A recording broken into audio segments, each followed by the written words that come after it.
If you want to support the channel, be sure to like, subscribe, and turn on notifications. Thank you. What's up, everybody? Tricks Ridiculous back with another video, and I wanted to go over just a breakdown of all the crazy new features that Rocksteady has revealed for Suicide Squad Kill the Justice League. Be sure to like the video, subscribe if you want to stay up to date with everything Suicide Squad, but otherwise let's get into it. Now, shout out to your boy Lejeune for just putting this tweet together with a breakdown. I figured this was just the easiest way. Definitely go ahead and give him a sub on his channel. It's just Lejeune. You probably already know him.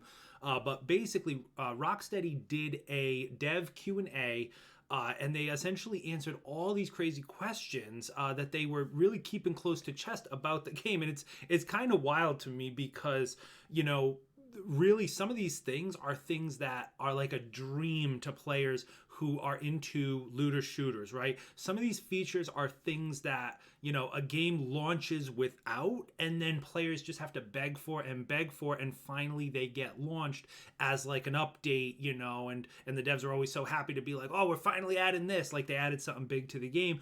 But Rocksteady has completely flipped that on its head, and they are coming out with all of the quality of life features that you would want to see in a game like this. They're all coming right at launch. So they have absolutely flipped the script. And I think that's, you know, not to go too off down a rabbit hole before we actually get into them, but it's really interesting because I think a lot of the current hate that people attribute to live service games is for that exact reason. I think the stigma, there are certainly a lot of live service games that are successful, right? Think Destiny, Genshin, Final Fantasy 14, World of Warcraft, I could keep going. But there are a lot that kind of come up, they kind of flounder out, and then they end up taking the servers offline. And that has happened a lot more recently and more often than not. And really the biggest contributing factor, and I think the reason a lot of people don't trust live service games, is because all of these ones that do end up failing, they launch as an unfinished product, right? They launch with a lot of features omitted that are promised at a later date, things like that. And then maybe they come, maybe they don't, but at that point they've already lost half the player base and they're not getting them back and all that stuff. So Rocksteady has completely flipped that on their head. They have done their research seriously. They have literally looked back at all, you know, looter shooters, MMORPGs, social games, live service games. They've looked at what the successful ones do right and what the unsuccessful ones do wrong. And they've only done the right things and they've omitted the wrong things. They've really made sure that they absolutely nailed that with this game. So really, I could not be more excited. And just to kind of go through really bullet by bullet here. So Paragon system, insane. We had no idea that this was coming, but basically what that means is after you reach level 30, because the level cap for your characters is level 30, that'll max out your skill tree. But just because you're at level 30, you can still go further, right? You'll get what are called squad points, right? And they're essentially going to be just little, if you've ever played a game that has some sort of Paragon system, think of like Diablo, or I think like some of the later Borderlands games had it, but essentially even Marvel's Avengers had it, but it was character specific, where you can level up past the max level, and then every level you get past that, you can kind of pick a very minimal bonus, right? You could pick like, okay, I want, you know, 1% more gun damage, or, you know, 2% more grenade damage, or whatever the case may be, right? Very minimal upgrades, but they add up over time. And in this case, they actually attribute to all of your characters. So that's insane. Really, really sweet to have a system like this, because basically once you're already level 30, once you're already maxed out across all your characters, it can, for games that don't have this, it can really feel like a waste when you get on, let's say you grind for a couple of hours and maybe you had fun, but let's say you're trying to grind, you're trying to progress your character and get stronger. You grind for a couple of hours, you don't really find any loot that is better than anything you've currently had, so you just say, all right, and then you turn the game off, right? And you didn't really make any progress. With this Paragon system in place, That will never be the case. If you log in, even if you play for a couple hours, even if you don't get any loot that is necessarily better than what you already have, you still haven't wasted your time, so to speak, because you may have leveled up your Paragon system a couple of levels, and then you still at least got some benefit out of playing for that time in the long term, right? So really cool. And they've mentioned it is infinite. Well, that is insane to me. It's absolutely insane. Even in games like Avengers, Diablo, all these games, for the most part, most of them did have some sort of cap, right? There was some sort of hard cap on the Paragon system where you really just couldn't get any higher, but this is infinite, absolutely infinite. So it's going to be really insane to see how high people push to really get more powerful after level 30. So that is insane. No gear score. That is wild to me. I can't even believe that that's a thing. No gear score is insane. If you get a piece of gear, let's say you get a legendary early on in the game and you love it, you absolutely love it, it's got great perks, whatever the case may be, you can use that piece throughout all the way to end game. Who cares? Play how you want. That's the MO here. You don't have to get a piece of gear and say, shit, it's only a level, it's not a max level piece, right? I need to find the same legendary again at level 30.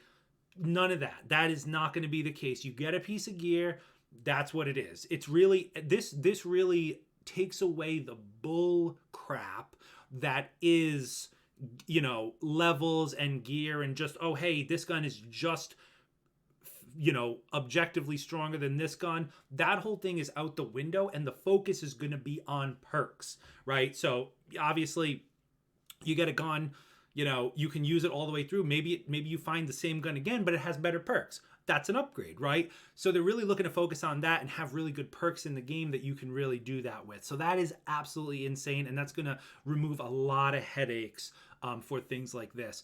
Evolving Metropolis with a story and post-launch seasons, insane. We already were told, they can definitely expect there's going to be like a day-night cycle within the game. So there's going to be nighttime, there's going to be daytime. As the seasons change, you're going to have like winter, you're going to have different weather effects, different things like that. So like the world is alive. Absolutely insane. It's not going to be stagnant. It's going to be going that way. Good gear and perks. Yeah, I mean, definitely. We've seen, I have another video that, you can check out. That's essentially all of the legendaries we've seen so far. Every one of them looks very unique, very interesting, and very synergistic with characters' gear, characters' skills. And definitely looking through and even talking with some of the developers, a lot of work has gone in to make sure that there are multiple ways to play. I think you guys can all agree with me. It takes a little bit away when there's just like one best way to do things, right? And sometimes that's unavoidable in certain games. Going back like as a Destiny 1 veteran, you guys may remember, like, you had to have the Gallahorn, right? The Gallahorn was far and away the best gun in the game, and you just had to have it, and that was it. It was the tier 1A, the chase item in the game, and nothing was better than it. A lot of games do, unfortunately, struggle from that, where, like, you have, like, one chase piece of gear, one exotic, one legendary, that's just the best, head and shoulders above everything else. It sounds like Rocksteady has really put in a lot of work and a lot of effort making sure that that's not the case, and making sure that there can be a lot of build diversity. So that's going to be sweet. To go along with that, perk re-rolling, crafting, stat increases, insane. Totally something that a lot of games unfortunately don't launch with, like I mentioned. But this is a looter shooter player's dream. You want to be able to reroll. You want to have that resource sink vendor where you can just, you can grind, you can get some crafting materials, you can come back, you can try some rerolls, see if you get something better, really chase those top tier god roll pieces, right? So that's going to be really awesome. Loadouts. Freaking loadouts. It looks insane. It looks like each character can have, I think it was 8, but I could be wrong on that. I think 8 loadout slots that you can have, and it's crazy because you can really customize it the way you want. You can have your loadouts include just the character that you're looking to load out. You can have loadouts that include your whole squad of 4. You can also choose whether or not you want that to be just equipment loadouts or equipment and skill tree loadouts. And you can also choose if you want that to include your cosmetics. So you can have cosmetics that match. You say, okay, I want to build this a lightning based Captain Boomerang. Maybe I've got an outfit that kind of fits that lightning playstyle, or maybe I want to change the outfit for a frost playstyle, whatever the case may be. I'm just spitballing, but it's just crazy to have all the options to be able to do that. So absolutely insane. Good traversal weapons, we already talked about that from the weapon side, but obviously traversal.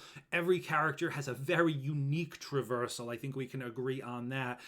So even though I think, a lot of people, a lot of haters were really giving the game slack because every character uses guns and maybe some of them shouldn't use guns. I say gabosh to that. Who cares? It's going to be awesome. And really, with the traversal, it's going to make every character very unique to play. If you're playing as Harley Quinn, she's got a very specific traversal that you're going to have to master. If you switch from Harley Quinn to Captain Boomerang, I got news for you. You better be good at that traversal too, because you're going to be playing a very different game playing as Captain Boomerang versus Harley Quinn just on the traversal. So that's sweet. The social squad feature, man, this is insane. And I haven't seen anything. Someone mentioned that Dragon's Dogma was a game that actually had a feature like this. I've never played Dragon's Dogma, but if you have, let me know in the comments, where essentially you can pull in another character of maybe one of your friends or someone else to have them in your party. So basically the way it works, it goes with the loadouts feature. So what that means is if Tricks Ridiculous creates a Harley Quinn build and creates it as a loadout, right? Anyone in the game, whether you're my friend or not, it doesn't matter, which you should just add me regardless, but you can come in, search Tricks Ridiculous, pull up all of my loadouts, and you could pick the loadout, right, that you want. Let's say you want Tricks as Harley Quinn. Here's my loadout. You pull that loadout right into your squad, right? So then my exact Harley Quinn with my build, my skills, my weapons, and my cosmetics are all controlled by an AI in your game. And then just as a kickback to me, I end up getting a little bit of loot, and then vice versa, right? So you can use your friends' features, you can use things like that. I've never seen that in a game before personally. That to me is absolutely insane. And here's a crazy thing, right? So, it can be your favorite streamer if you want to use Tricks as Harley, if you want to use Lejeune's King Shark, you want to use Sadat's Captain Boomerang, you want to use Bob Duck and Weave's Deadshot, whatever the case may be, you can just find us, pull us in, and then we'll be on your team. Or to make it even crazier, just not to jump around, but the game's going to have leaderboards, literally leaderboards for solo play, duos, trios, and full squad missions, right? You're going to have global leaderboards so you can see who solo has the highest score on, let's say, a horde mode mission, right? You can literally go to that exact character off the leaderboard and pull them into your party. It's absolutely insane to me. I've never seen that before. And not to jump around, but leaderboards, friggin' insane. That's insane to me to have something like that. That's going to absolutely add some crazy competitiveness to this game in the end game. I guarantee you everyone's going to be jockeying. I'm excited to see like week to week, especially when new content comes, new weapons, gear, characters. I'm excited to see who overtakes who on the leaderboard and being able to kind of look at people's gear and loadouts and kind of assess and see what they did right, what they did wrong, whatever the case may be. Absolutely insane. And they already mentioned cross-play, cross-progression. Blows my mind, right? And that, to me, that should be the standard across games, but we know it's not, right? We know a lot of even AAA games, they just don't launch with crossplay enabled. Rocksteady said, absolutely, we have to have crossplay. So you're never going to have to worry about, oh, I'm on PlayStation, but my friends play on PC. I can't play with them. Get that out right now. You can play with anybody you want at any time, completely crossplay and cross progression. If let's say you play on PlayStation and then you end up, a couple months down the line, you build a brand new gaming PC, you can get the game on PC, and then you're not going to have to start a new save file. It's going to be all of your whole account can come over and you can play on PC, go back on PlayStation on the couch when you want, come back on PC, and you're still playing the same file, right? So huge, definitely something. It's a looter's dream, like I said. So that's pretty much it. I'm not going to go. Obviously, they already mentioned DLC. They've got a whole plan. Hopefully, we see more of that in episode 3. But it's just, I just had to get it off my chest. It's just insane to me. And I hope you guys agree. Like, this is, all of these features are just the dream for any looter game. I mean, think of your favorite looter. Maybe it was Marvel's Avengers, maybe it was Tiny Tina's, maybe it was Borderlands 3, Warframe, whatever, I don't know. But like, look at all of these. I know my camera's a little sideways. Look at all of these features here, and just imagine your favorite game having all of these features at launch. I mean, it's crazy to me, and it just, more than anything, it shows Rocksteady's commitment. So like, you know, I'm trying to think of the most polite way to phrase this, but like, if it didn't have this, it would be called into question, right? If Rocksteady just followed the same trend that unfortunately we've seen a lot of companies do, where they launch a live service game buggy and broken right out of the gate with the promise to fix things later, it would leave a bad taste, right? It would be following the trend of what a lot of these companies have been doing lately with live service games, and why live service games are so distrusted. I've been saying it for months on months on months, and I'll keep saying it. It's not live service in general, intrinsically, that's bad. It's the execution. There have unfortunately been too many games that do not execute on live service. They try to just do a quick cash grab. They try to launch something broken with the promise to fix later and just hope it goes as good as possible. Rocksteady said absolutely not. They are committed, and you can tell. This to me is evidence that they're committed. They're not going to just ditch this game like a cash grab, hope people get it and then shut the servers down in a year or two. They are committed to make this an absolute work of art for years to come. They wouldn't have done all of this if they didn't think that. They wouldn't have set themselves up for this much success and taken the amount of effort to put all of this in if they didn't think this was something that was going to last for a long time. That's all I'm saying. I'm going to give you this meme right here. All right. So that's it. And I'm just, like I said, I just had to get it off my chest, and maybe you're seeing this. You already know all about these updates, but I just had to throw in my thoughts there. That's how I feel, and I could not be more confident in this game's success based on the commitment and the effort put into all of these features, all of them at launch. So really awesome. That's it for me. Like I said, a little bit of a rant video, just kind of off the cuff. But if you did enjoy and you're excited for more Rocksteady, Suicide Squad, Kill the Justice League, be sure to subscribe to the channel, because we are going to be covering everything, builds, endgame, playing with viewers, whatever the case may be. We're going to be chasing those high scores. That's it. Be sure to like the video, subscribe if you're new, and I'll see you guys in the next one.